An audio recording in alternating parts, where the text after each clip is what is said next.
Hello friends, welcome back JP law classes में आप सबका स्वागत है दोस्तों। आज हम राजस्थान एपीओ मेंस की जो मेंस के लिए हिंदी की ग्रामर के टॉपिक करेंगे, जो इंपॉर्टेंट सारे शब्द शुद्धि के मुहावरे लोकोक्ति और शब्द युग्म में और ट्रांसलेशन के सारे इंपॉर्टेंट डेली क्लास चलेगी ये।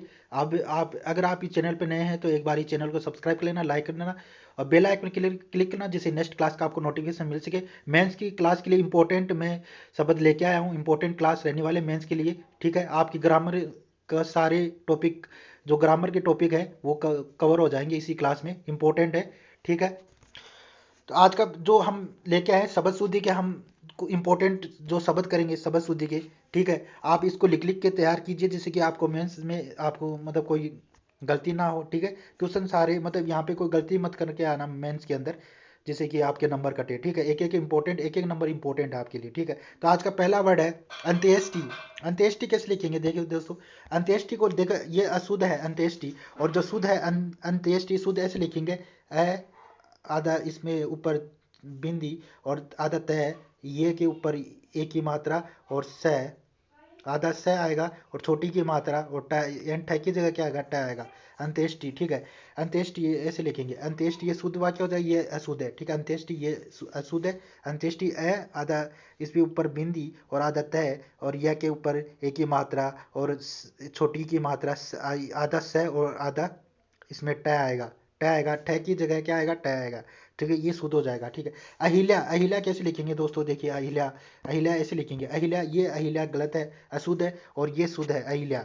अहिल्या, अहिल्या ये अहिल्या नहीं आएगी, यानी छोटी की मात्रा नहीं आएगी। अहिल्या, अहिल्या ऐसे लिखेंगे। और है और आधा ल और या। अहिल्या, अहिल्या ये शुद्ध हो जाएगा। ठीक है, आपको वहां पे दे देगा कि ये इसमें शुद्ध शब्द लिखिए। ठीक है, मेंस के अंदर दे देगा शुद्ध शब्द लिखिए। ठीक है, तो अहिल्या ये छोटी की मात्रा आएगी, इसलिए ये रोंग हो जाएगी, ये शुद्ध हो जाएगा। ठीक है, और नेक्स्ट है, फिर नेक्स्ट शब्द है अज्ञानता। अज्ञानता ये गलत है। ठीक है, अशुद्ध है और ये अशुद्ध है और ये शुद्ध हो जाएगा। तो ये इस अज्ञानता का क्या हो जाएगा, अज्ञान। और ज्ञान, ये अज्ञान करेक्ट हो जाएगा। ठीक है, अज्ञान करेक्ट हो जाएगा। ठीक है, अज्ञान ये शुद्ध हो जाएगा, अज्ञान ये अज्ञानता रोंग हो जाएगा। ठीक है, नेक्स्ट वर्ड है फोर्थ वर्ड है। ठीक है, यानी कि अभिष्ट। अभिष्ट कैसे लिखेंगे दोस्तों, अभिष्ट ये अशुद्ध है। ठीक है, ये अशुद्ध है और ये शुद्ध हो जाएगा। अभिष्ट ये शुद्ध हो जाएगा। और इसके भी भ के यानी बडी की मात्रा आएगी और फिर आधा स षटकोण वाला ये ओटा है अभिष्ट।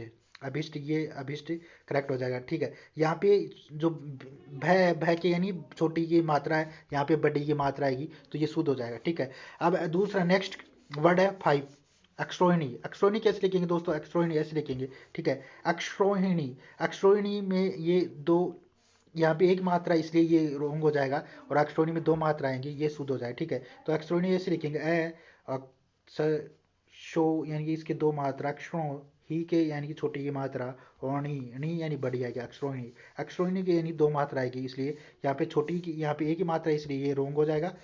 और यहाँ पे दो मात्रा आएगी, अक्षरोहिणी की यानी दो मात्रा आएगी, अक्षरोहिणी करेक्ट हो जाएगा, अक्षोहिणी। ठीक है, नेक्स्ट। अब वाक्य शुद्धि, वाक्य शुद्धि देख लेते हैं। शुद्ध यानी हमारा एक टॉपिक हो गया शब्द शुद्धि का। शब्द शुद्धि हो गया, 5 वर्ड लेके आया शब्द शुद्धि के, इंपॉर्टेंट है। ये मोस्ट इंपॉर्टेंट शब्द है जो एग्जाम में आने वाले हैं। ठीक है, इनको आप लिख लिख के तैयार कीजिए, जिससे आप एग्जाम में कोई गलती ना हो। अब वाक्य शुद्धि देख लेते हैं। ठीक है, वाक्य शुद्धि का आज पहला है। ठीक है, अनावश्यक शब्द से जो वाक्य शुद्धि अशुद्धि होती है, ठीक है, वो कैसे होती है वो देख लेते हैं। ठीक है, पहला है अशुद्ध वाक्य, भोजन बनाने की व्यवस्था का प्रबंध करें। वहां पे आपको मेंस के अंदर दे देगा, यानी अशुद्ध वाक्य दे देगा, आपको अशुद्ध को शुद्ध करके लिखना है। ठीक है, ये एक वाक्य दे देगा, यानी भोजन बनाने की व्यवस्था का प्रबंध करिए, तो इसको शुद्ध वाक्य लिखिए। तो शुद्ध वाक्य ऐसे लिखे आना, जो भोजन बनाने की व्यवस्था, यहाँ पे दो संज्ञा दे दी, व्यवस्था और प्रबंध, यानी दो दो संज्ञा शब्द दे दिया, इससे ये रोंग हो जाएगा। ठीक है, तो शुद्ध वाक्य हो जाएगा अपन का, शुद्ध वाक्य हो जाएगा भोजन बनाने की व्यवस्था करे, या तो भोजन बनाने की व्यवस्था करे या भोजन बनाने का प्रबंध करे, या दोनों में से एक लिख के आना है आपको। ठीक है, शुद्ध वाक्य लिख के आना, यानी भोजन बनाने की व्यवस्था करे। ठीक है, या भोजन बनाने का प्रबंध करें। ठीक है, लिख के आना। ठीक है, नेक्स्ट है द सेकंड अशुद्ध वाक्य है, ठीक है। उत्साह नामक शीर्षक निबंध अच्छा है, ठीक है। तो यहाँ पे अशुद्धि का कारण क्या है, ठीक है। उत्साह है तो हमें लिख के क्या आना है, शुद्ध वाक्य लिख के आना। उत्साह है शीर्षक या शीर्षक का प्रबंध करें, या उत्साह शीर्षक निबंध अच्छा है। उत्साह शीर्षक निबंध क्या है, अच्छा है, ठीक है। उत्साह उत्साह शीर्षक निबंध अच्छा है। तो यहाँ पे यह लिख के आना, उत्साह है नामक निबंध अच्छा है, या दोनों में से एक लिख के आना है। नामक और शीर्षक दो वाक्य है, दो संख्या शब्द आने से ये रोंग हो जाएगा, ये शुद्ध हो जाएगा, ठीक है। यहाँ पे उत्साह शीर्षक निबंध अच्छा है, ठीक है, ये लिख के आना है, या उत्साह नामक निबंध अच्छा है, ये लिख के आना है, ठीक है। तो नेक्स्ट है अशुद्ध वाक्य, यानी कि थर्ड वाक्य है, यानी कि वह विंध्याचल पर्वत हरा भरा हो गया, ठीक है। तो इसमें अशुद्धि का क्या कारण, विंध्याचल तो पहले से ही पर्वत है, विंध्याचल तो पर्वत है ना, तो इसलिए दो वाक्य आगे विंध्याचल पर्वत है, दो संज्ञा शब्द आगे, इसलिए ये गलत हो जाएगा। तो यहाँ पे क्या लिख के आना, शुद्ध वाक्य क्या हो जाएगा, वह विंध्याचल हरा भरा हो गया, वह विंध्याचल हरा भरा हो गया, ठीक है। तो नेक्स्ट है अशुद्ध वाक्य है, नेक्स्ट है अशुद्ध वाक्य, मैं मंगलवार के दिन व्रत रखता हूं। तो शुद्ध वाक्य हो जाएगा, मैं मंगलवार को, यानी के नहीं आएगा, मैं मंगलवार को व्रत रखता हूं, ये करेक्ट हो जाएगा, ठीक है। तो मैं मंगलवार के दिन नहीं आएगा, को, यानी मैं मंगलवार को व्रत रखता हूं, ठीक है, ये करेक्ट हो जाएगा। फिर नेक्स्ट है अशुद्ध वाक्य लिखना है, तुम 20 तारीख के दिन कहाँ रहोगी, तुम 20 तारीख के दिन कहाँ रहोगे। इसका शुद्ध वाक्य हो जाएगा, तुम 20 तारीख को, के दिन नहीं आएगा, के ये रोंग हो जाएगा। 20 तारीख को, यानी तारीख, 20 तारीख तो खुद ही एक दिन है, इसलिए दो शब्द हो गए, तारीख और दिन, ठीक है, इसलिए रोंग हो जाएगा। 20 तारीख को कहाँ रहोगे, ये शुद्ध हो जाएगा, शुद्ध वाक्य हो जाएगा, ये रोंग हो जाएगा, ठीक है, अशुद्ध हो जाएगा, ठीक है। अब देख लेते हैं मुहावरे, मुहावरे के मैं 5 शब्द लेके आया हूँ, मुहावरे लोकोक्ति के इंपॉर्टेंट वर्ड देख लेते हैं। ये तीन अपने, एक तो शुद्ध शब्द हो गया, वाक्य शुद्धि हो गया, ठीक है, एक तो शुद्ध वाक्य, वाक्य शुद्धि हो गया, अब मुहावरे लोकोक्ति, तीन चार टॉपिक हो गए, ठीक है। अंगूठा चूमना, तो इसका मतलब क्या है, अंगूठा चूमना यानी चापलूसी करना। अंगूठा चूमने का मतलब क्या है, चापलूसी, मुहावरा यानी अंगूठा चूमना का मतलब है चापलूसी, इसका अर्थ हो जाएगा। तो वहां पे आपको एग्जाम में पूछेगा अंगूठा चूमने का अर्थ बताइए, और वाक्यांश के लिए मतलब वाक्य, इसका वाक्य में प्रयोग कीजिए, वाक्य में प्रयोग कीजिए, उसका अर्थ बताना है, और वाक्य में आपको प्रयोग करके आना है, ठीक है। अंगूठा चूमने का इसका अर्थ हो जाएगा चापलूसी करना, किसी की चापलूसी करना। तो इसका अर्थ वाक्य में प्रयोग कैसे करके आना है, बिना कर्तव्य निष्ठा के कार्य किए अवसरवादी व्यक्ति राजनेताओं के अंगूठे चूमकर कार्य कर लेता है, ठीक है। अंगूठा चूमना यानी चापलूसी करना, यानी जो राजनेताओं के जो व्यक्ति हैं चापलूसी करना, अपना काम निकाल लेता है, ठीक है। यानी बिना कर्तव्य निष्ठा के कार्य किए, यानी कर्तव्य निष्ठा के कार्य किए अवसरवादी व्यक्ति, जो अवसरवादी व्यक्ति राजनेताओं के अंगूठे चूमकर कार्य करा लेता है, ठीक है। तो राजनेताओं के जो आगे पीछे चलना, यानी कि उसका, यानी कि चापलूसी करना, ठीक है।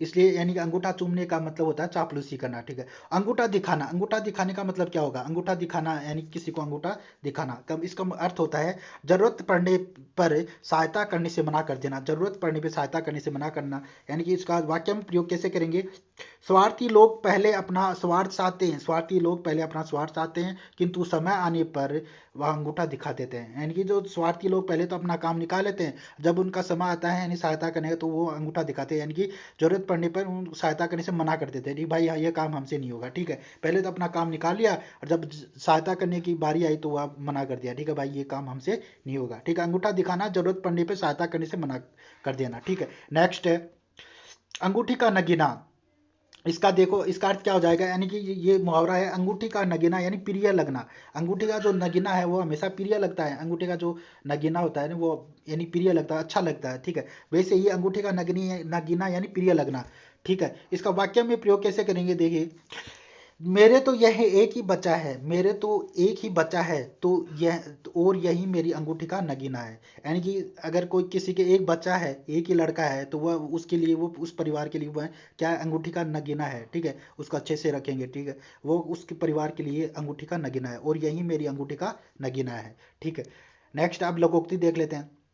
अंधा क्या चाहे, दो आंखें, अंधा क्या चाहे दो आंखें, भाई अंधा व्यक्ति है वो क्या चाहेगा, दो आंखें चाहेगा, यानी लोकोक्ति है। इसका अर्थ क्या हो जाएगा, यानी इच्छित वस्तु की प्राप्ति कर रहे हैं, यानी कि जो अंधा हमेशा भगवान से बोलेगा कि भाई भगवान मुझे दो आंखें दे दो, ठीक है, जिसे मैं देख सकूं, ठीक है। तो इच्छित वस्तु की प्राप्ति होना, ठीक है। प्राप्ति होना।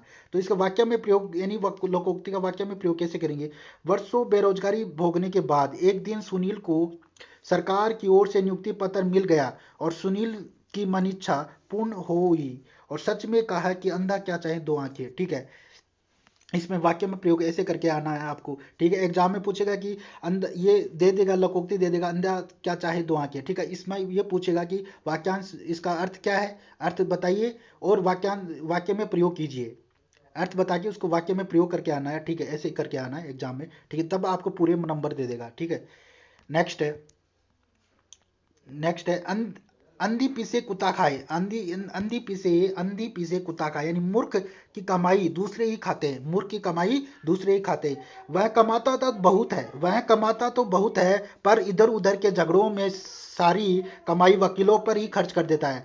सच ही कहा कि अंधी पीसे कुत्ता खाए, यानी कि तो अंधी पीसे कुत्ता खाए का मतलब होता है मूर्ख की कमाई कोई दूसरे ही खाते। मूर्ख की कमाई कोई दूसरे ही खाते। जैसे कि वह कमाता तो बहुत है भाई, वो कमाता तो आजकल बहुत है, लेकिन उसकी कमाई इधर उधर के झगड़ों में ही वकीलों के ऊपर खर्च कर देता है। तो इसमें सच ही कहा है कि अंधा पीसे कुत्ता खाए। नेक्स्ट है, यानी कि अंधे की लकड़ी इसका मतलब क्या होगा? अंधे की लकड़ी यानी एकमात्र सहारा। अंधे की लकड़ी यानी एकमात्र सहारा, यानी कि जो अंधे की लकड़ी यानी जो अंधा व्यक्ति होता है उसका सहारा क्या होती है? लकड़ी से चलता है अंधा व्यक्ति। ठीक है, तो उसका सहारा क्या होगा? एकमात्र सहारा। अंधे की लड़की का मतलब अंधे की लकड़ी यानी कि उसका जो अर्थ होगा एकमात्र सहारा। ठीक है, जैसे रूपचंद में एक ही तो लड़का था, रूपचंद था, उसके एक ही लड़का था, वह भी दुर्घटना में चल बसा, दुर्घटना में मर गया बेचारा। तो अब तो वह अंधे की लकड़ी भी नहीं रही। तो अब क्या होगा? यानी कि जो रूपचंद के परिवार में एक ही तो लड़का था उसके, अब वो भी दुर्घटना में चल बसा। ठीक है, तो अब तो अंधे की लकड़ी भी नहीं रही। तो सच ही कहा है कि अब उस परिवार का क्या होगा बेचारे, यानी कि जो उनकी सहायता अब, यानी कि बुढ़ापे में कौन उनकी सहायता करेगा? उनके माँ बाप की सहायता कौन करेगा? तब उसके परिवार में वह एक ही तो लड़का था, इसलिए अब वो भी दुर्घटना में चल चल बसा। ठीक है, तो अब तो अंधे की लकड़ी भी नहीं रही। तो इसी वाक्य में प्रयोग करके आना है। ठीक है, अब उस परिवार का क्या होगा? ठीक है, तो ऐसे वाक्य में प्रयोग करके, अंधे की लकड़ी एकमात्र सहारा, वेरी इंपॉर्टेंट, ये काफी बार एग्जाम में आ चुका है, इंपॉर्टेंट है। अंधे की लकड़ी एकमात्र सहारा। ठीक है, नेक्स्ट है, समुच्रित भिन्नार्थक शब्द यानी अर्थभेद, इसके शब्द जो शब्द युग में है उनका आपको बताना है। जैसे एग्जाम में आपको दे देगा, क्वेश्चन आएगा जो मेंस के अंदर, अनिल का क्या होगा और अनल का बताना, आपको अलग अलग अर्थ बता के आना है। ठीक है, तो दोस्तों यहाँ पे जो ये इंपॉर्टेंट शब्द लेके आए हैं इंपॉर्टेंट है काफी, इनको याद कर लेना है, काफी आपका मेंस में ये इनसे बाहर नहीं जाएगा पेपर। ठीक है, इनमें से क्वेश्चन आएंगे आपके, देखना। अनिल अनिल का मतलब होता है अनिल यानी अनिल नील, अनिल यानी छोटी की मात्रा है, छोटी और न के छोटी की मात्रा ल, यानी अनिल का मतलब हवा, अनिल का मतलब होता है हवा। और अनल अनल यानी आग, अनल का मतलब होता है न के अगर छोटी की मात्रा ना है नहीं है तो वहां पे क्या होगी? आग होगा। अनल का मतलब होता है आग और अनिल का मतलब हवा। वेरी इंपॉर्टेंट, काफी इंपॉर्टेंट है, इसको याद। अनिल का मतलब होता है हवा, अनल यानी आग। ठीक है, नेक्स्ट है, अभिराम का मतलब क्या होता है? अभिराम यानी सुंदर, अभिराम यानी सुंदर।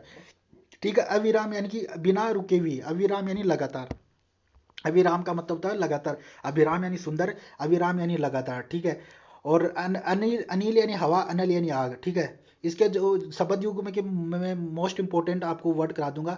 ठीक है, तो उनमें से पेपर आएगा, ध्यान रखना, इनमें से इंपॉर्टेंट यही पढ़ेंगे आपके सब, काफी सारी 200 शब्द कर लेंगे इंपॉर्टेंट। ठीक है, तो नेक्स्ट है, उपल यानी पत्थर, उपल का मतलब होता है पत्थर, उपल यानी पत्थर, उपल यानी पत्थर, उपल का मतलब होता है पत्थर। और उत्पल यानी कमल, उत्पल उ के आधा तय है, प और ल, उत्पल यानी कमल। और उपल यानी पत्थर, और उत्पल यानी कमल। ठीक है, उपल यानी पत्थर, उत्पल यानी कमल। ठीक है, कुल यानी वंश, कुल का मतलब क्या है? कुल यानी क के यानी छोटा ऊ की मात्रा, जब क के छोटा ऊ की मात्रा आपको दिखाई दे, कुल यानी, तो उसका मतलब आपको क्या करके आना है? कुल यानी वंश होगा, यानी सब। और कु के यानी बड़ा ऊ की मात्रा, आपको दिख जाए तो उसका क्या करके आना है? किनारा। तो दोनों में डिफरेंस ये देख लेना, छोटा ऊ की मात्रा आ जाए तो वंश करके आना है, और कुल यानी बड़ा ऊ की मात्रा आ जाए तो कुल यानी कुकू के बड़ा ऊ की मात्रा आ जाए तो किनारा करके आना है, बड़ा ऊ की मात्रा है तो किनारा, किनारा कुल यानी किनारा, ठीक है। और कुल यानी वंश, तो इसमें कंफ्यूज हो जाते हैं, कुल और कुल दोनों में एक ही, तो वहाँ पे एग्जाम में हमें पता नहीं चलता है किसका वंश करना है किसका किनारा करके आना है, ठीक है। तो वहाँ पे मिस्टेक करके आ जाते हैं, ठीक है। तो कुल यानी जो पू के छोटा ऊ की मात्रा आएगी, क के छोटा ऊ की मात्रा है तो वो छोटा ऊ की मात्रा है तो वंश हो जाए, उसका मतलब होता है वंश। और कु के बड़ा ऊ की मात्रा है तो वो उसका मतलब होता है किनारा, ठीक है। नेक्स्ट है, अब देख लेते ट्रांसलेशन। वैसे हमारे ट्रांसलेशन में ये यानी कि सेंटेंस दे रखे हैं, यानी सेंटेंस आएगा या तो सेंटेंस आएगा, ठीक है। या जैसे आरएस के अंदर तो क्या होता है, आरएस के अंदर तो पैराग्राफ दे देता है, ठीक है। पैराग्राफ को आपको हिंदी में इंग्लिश का पैराग्राफ दे देगा, उसको ट्रांसलेशन करना है, ठीक है, हिंदी के अंदर। और वैसे ही जो हिंदी में ट्रांसलेशन हिंदी का पैराग्राफ दे देगा इंग्लिश में, लेकिन हमारे शायद हमारे सेंटेंस आएंगे, ठीक है। तो 5 सेंटेंस दे देगा, उसको आपको ट्रांसलेशन करना है, या तो सेंटेंस देगा। अब धीरे धीरे आप सेंटेंस तो धीरे आज से स्टार्ट सेंटेंस बनाना स्टार्ट कीजिए, उसका हिंदी में ट्रांसलेशन कीजिए, तो धीरे धीरे आप पैराग्राफ भी बनाना सीख जाओगे, ठीक है। तो आज का पहला जो शब्द है, पहला सेंटेंस है, यानी बच्चे रोज शतरंज खेलते हैं, ये प्रेजेंट सिंपल टेंस है, ठीक है। तो इसका जो इंग्लिश में ट्रांसलेशन क्या होगा, चिल्ड्रन, चिल्ड्रन यानी बहुवचन है तो प्ले आएगा, चिल्ड्रन प्ले। चेस एवरीडे यानी एवरीडे आएगा, तो ये कौन सा टेंस है, present simple, present simple tense है। इसलिए आप ये प्रेजेंट सिंपल टेंस से धीरे धीरे आप टेंस सीखिए, इसलिए इससे ही आप यानी कि ट्रांसलेशन कर पाओगे, ठीक है। धीरे धीरे आप काफ़ी सारे वर्ड सीख जाओगे, मीनिंग भी थोड़ी थोड़ी मीनिंग भी लिखना स्टार्ट कर दीजिए, ठीक है। जिन शब्द की मीनिंग नहीं आ रही, जिन वर्ड की, तो वो भी लिखना स्टार्ट कर दीजिए, ठीक है। फिर नेक्स्ट है, मैं वहां गया वह सो रही थी, ठीक है। मैं वहां गया वह सो रही थी। When I went there she was sleeping, ठीक है। इसका ट्रांसलेशन हो जाएगा when I went there she was sleeping, ठीक है। नेक्स्ट है, तुम उसे पहचानते हो, तो डू यू रिकॉग्नाइज हिम, यानी ये क्वेश्चन वाक्य है, ठीक है। डू यू रिकॉग्नाइज हिम यानी क्या तुम उसे पहचानते हो, ठीक है।